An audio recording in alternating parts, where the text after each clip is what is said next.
خطة عسى وريد أس وريد خطة.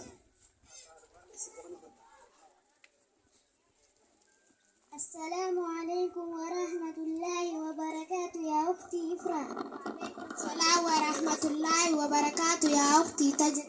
هل يتوضأ الكفار؟ لا. لأن الوضوء عبادة لا تصح من الكافر. أبي يأمرني بالهدوء والصلاة ولا يأمر أخي الصغير بذلك. وكم عمر أخيك؟ 5 سنوات. إنه صغير لم يميز فلا يؤمر بالهدوء ولا الصلاة. وما هو سن التمييز؟ 7 سنوات.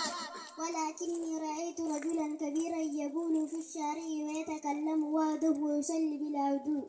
إنه صغير لم يميز فلا يؤمر بالوضوء ولا الصلاة. إنه مجنون لا يلزمه الوضوء ولا الصلاة. لماذا؟ لأن من شرط صحة الوضوء العقل. الحمد لله الذي أنعم علينا بالإسلام والعقل. نعم، الحمد لله على نعمة الإسلام والعقل. والسلام عليكم ورحمة الله وبركاته. وعليكم السلام ورحمة الله وبركاته. ما شاء الله.